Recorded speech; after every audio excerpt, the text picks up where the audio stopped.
Hello, I'm pleased today to teach you the difference between the verb to cry and the verb to weep.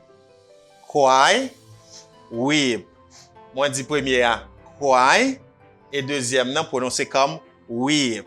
Ouais son en pile long toujours. M'pa di weep, moi dis weep.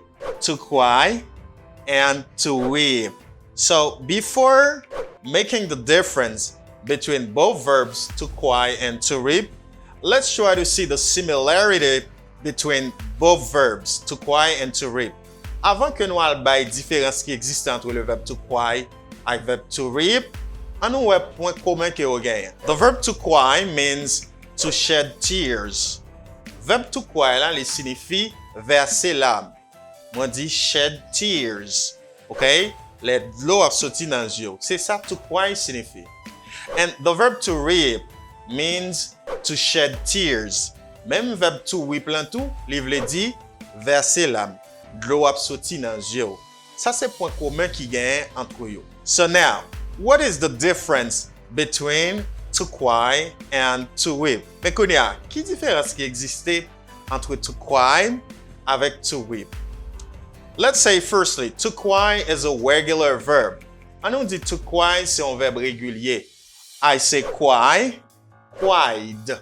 Regular verb. To cry, c'est un verbe régulier. C'est ça qui fait moi dire cry et puis cried. And what about the verb to weep? The verb to weep is an irregular verb. This is the reason why we say to weep, wept. Verbe to weep là, c'est un verbe irrégulier. Donc nous dit weep, nous dit wept. Ça, c'est la première différence qui existait. Le verbe to cry, c'est un verbe régulier. The verb to cry is a regular verb. And the verb to weep is an irregular verb. Et le verbe to weep, c'est un verbe irrégulier.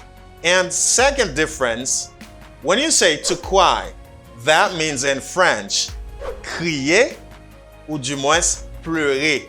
Lorsqu'on dit to cry, ça signifie crier ou du moins pleurer. For example, stop crying.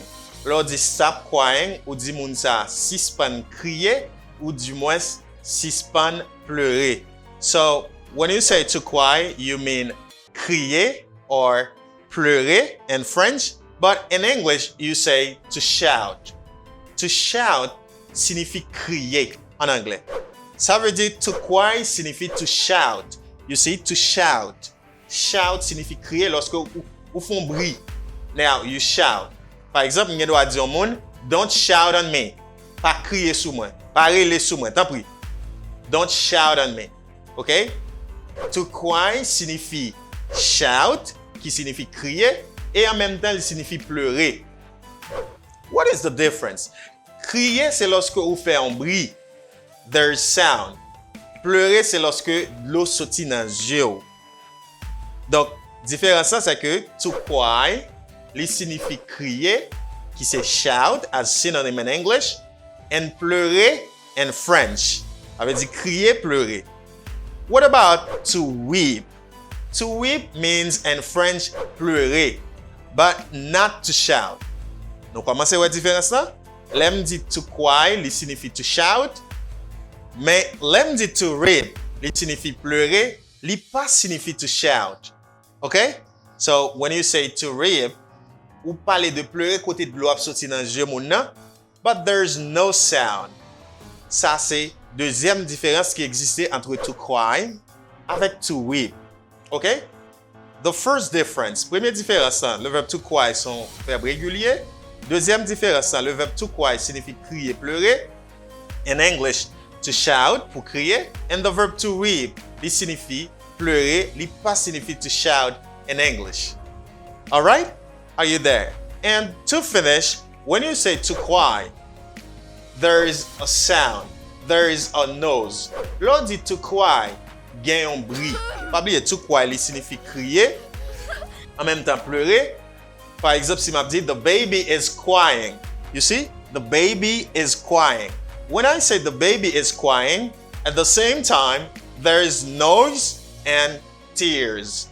L'homme dit, the baby is crying, gagne un bruit, et en même temps, gagne l'âme, gagne de l'eau qui a sorti dans les yeux. You say, the baby is crying. Okay? Bébé a crié. Let me give you a second example for the verb to cry. So, nous avons un exemple avec le verbe to cry. Côté m'te dit non, the baby is crying. Côté on a un deuxième exemple avec le verbe to cry. For example, many students were crying when the earth were shaking. I say, many students were crying when the earth were shaking. Qui ça me dit là? Moi dit en pile étudiant tap crié les terres tap tremblé. Okay? Many students were crying when the earth was shaking. All right? I think you understand. Remember, you say to cry when there is a sound. Pas oublier, ou dit to cry lorsque il y a un bruit. And about the verb to reap, you say to reap where there is no sound. Ou dit le verbe to reap là lorsqu'il n'y a pas de son même. C'est action seulement. When there is action only, you see tears falling down from eyes. C'est lorsque de l'eau a sorti dans les yeux. Ou dit weep. Même pas de bruit. Peut-être c'est plein tout petit moun batande. Okay? You say weep. You say weep when there is no noise, no sound. The person is doing the action silently. Moun nan fait action ça silencieusement, sans bruit. Pas de pièce bruit, action le fait. Ouais, c'est l'eau qui a sorti dans le gel. Okay? For example, I was weeping at the news of President Jovenel. I was weeping at the news of President Jovenel. Donc, qui ça veut dire? Moi, t'ai pleuré, l'aime te prend nouvelle, la mort président Jovenel. Ça veut dire, m'te gen d'eau dans les yeux. Mais, m'pas te faire pièce bruit, m'te juste chita et puis de l'eau sorti dans les yeux. M'a pleuré. Est-ce que là? M'a pleuré. Eh bien, ou dit weep. I was weeping at the news of President Jovenel. Donc, c'est un exemple pour le verbe to reap. And now, let me give you a second example for the verb to reap. It says, I saw her weeping while watching a sad movie. I say, I saw her weeping while watching a sad movie. I saw her weeping while watching a sad movie. Qui sa phrase ça veut dire? Moi, te ouais, mademoiselle a pleuré pendant le tap gardé yon film triste. OK? Donc, en créole, tous les deux thèmes ça signifie crier. Ou juste dire crier. Ni pour cry, ni pour weep, tous les deux signifient crier. Mais en français, on est capable de dire to cry signifie crier et pleurer. Et to weep signifie pleurer. D'accord? Est-ce que nous sommes les différences? Différence 1. To cry son verbe régulier. To weep son verbe irrégulier. Deuxième différence. Le verbe to cry signifie to shout. Et le verbe to weep, il pas signifie to shout. Troisième différence. The verb to cry, when there is sound. Le verbe to cry, lorsque il y a un son, il y a un bruit. And en même temps, il y a de l'eau qui sorti dans les yeux. But the verb to weep, when there is action only, but no sound. Le verbe to weep lui-même, il y a de l'eau qui sorti dans les yeux, mais pas de bruit qui fait. Le verbe to cry, il y a de l'eau qui sorti dans les yeux, il y a un bruit, mais le verbe to weep, il y a de l'eau qui sorti dans les yeux, pas de bruit qui fait. I think you understand.